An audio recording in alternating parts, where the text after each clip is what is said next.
For some people, love is just a constant feeling of present pleasure. However, for others, it is beyond mere feelings of the heart. It is a source of survival, strength, and motivation, even in critical and bad times. And this, the latter, is the case of this couple, Sheikh Al Maktoum and Natalie Lankester.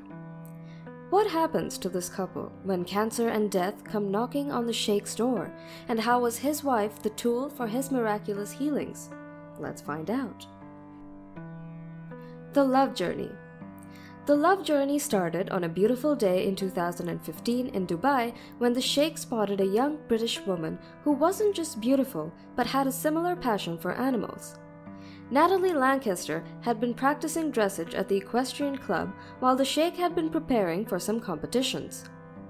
Mesmerized by her love for horses and how she handled her duties, it did not take him long to speak to her, and a few months down the line, these two knew they had found their future in each other and got married.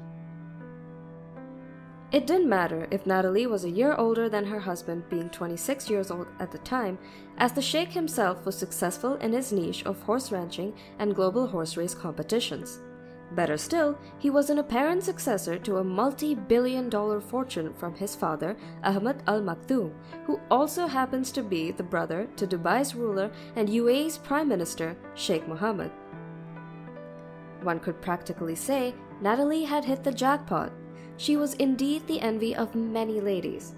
However, for Natalie, her love for her husband will be tested greatly, and the world will see if this ordinary British woman really loves her husband, or just the privileges of being married to him.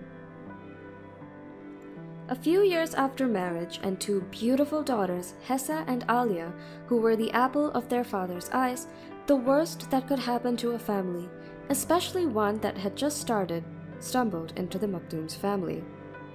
The Sheikh had been diagnosed with cancer and had only 3 months to live. The test of love and strength. Sheikh Rashid thought the weakness he had been experiencing for 10 days was just the normal fatigue that comes with being a parent of 2 small girls who were only 2 and 9 months old respectively. After undergoing a blood test, Sheikh Rashid was told that 86% of the blood in his body had leukemia, and that a patient like him would only live for 3 months. He refused to go to the UK right away for treatment after being informed that he had to. "I can't. The kids are in school, my family is here, my horses are here. I can't just get up and go," he said one time at an interview. According to his friends, Rashid had been more than devastated. He'd accepted that death was near and that there was nothing he could do about it, other than make the last few months on Earth a good memory for his children. Yes, you could say that this feels like a tragic movie where love comes first but the protagonist had to die. However, unlike the movies, Natalie was not about to sit still and let death win. If Rashid could accept death that easily, she would not. She knew that she had to do something that would make him see the light at the end of the tunnel. Using his passion for family and horse riding as her tool, she made a powerful point to her husband. This wasn't the end. It was a battle they could win. "Life's worth the fight," she said. Rashid, initially hesitant about the treatments that seemed futile, craved his last moments amidst his family's warmth, riding horses, the passion that had defined him. Eventually, like a voice in the darkness, he saw beyond his battle. It wasn't just his life, it was his family, spurring him to embrace the fight against the odds. Assisted by his uncle, the dynamic His Highness Sheikh Mohammed bin Rashid Al Maktoum, the UAE's Vice President, Prime Minister and Dubai's ruler, Sheikh Rashid took a flight to the UK for an intensive round of chemotherapy. "I went from weighing 77 kilograms to 47 kilograms. I lost my hair, eyebrows, beard, everything. I lost my identity. But I was more worried about my wife and daughters rather than myself. I wanted to get better for them."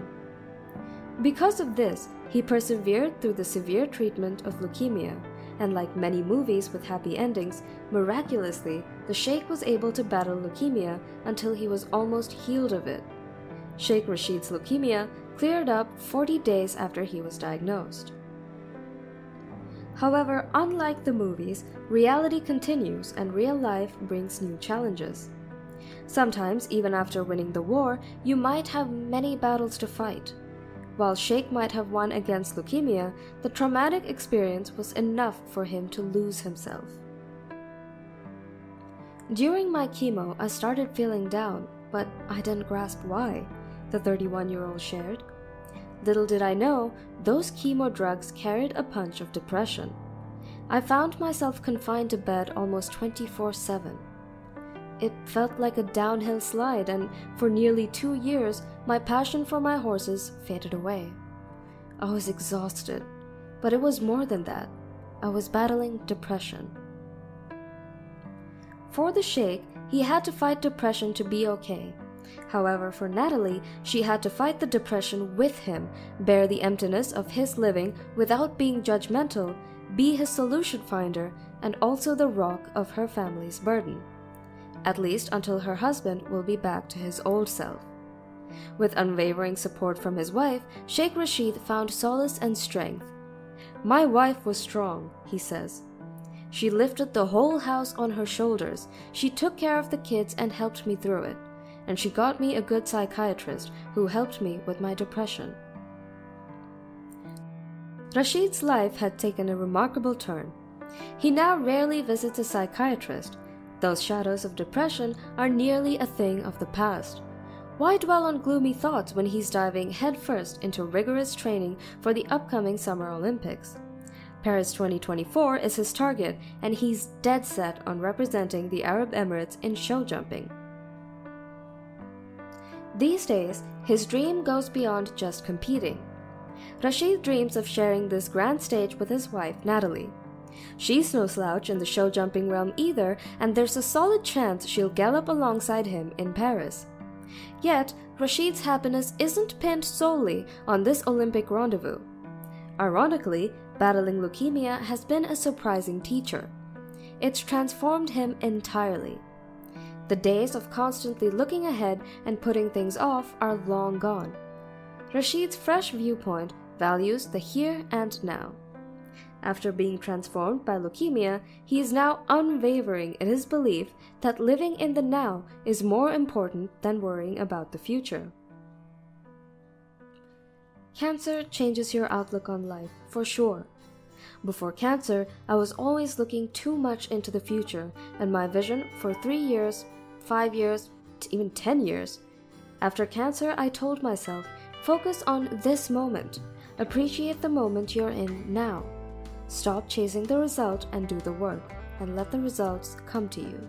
Not only is the Sheikh trying to live a fulfilling life, but he is also determined to reduce the stigma associated with mental health, particularly the stigma associated with depression.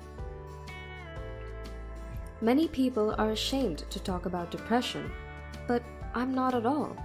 If you need help, ask for it. The only way to get out of it is to talk about it. I didn't want to talk to a therapist because I thought, this person doesn't know me, what do I say? People often try to hide what they're feeling to show more strength, but I think it's stronger to admit what problems you have and explain how you're working on them. I'm Emirati, you're British, but at the end of the day, we're all human beings. For many, this is a journey of resilience, and of course, this cannot be disputed. However, for a few of us, this is a journey made possible by the love and dedication of a good and supportive wife. When this billionaire was at his lowest, he was prepared to give up and accept death. But then real love intervened and turned everything around. It serves as a reminder that the simplest recipes for pleasure can often be found in the most unlikely places, even in the lives of seemingly successful people. The question then goes, if you were in her shoes, would love lead you to be the saving tool of another person, or Natalie Al Maktoum was just a rare and special caring person?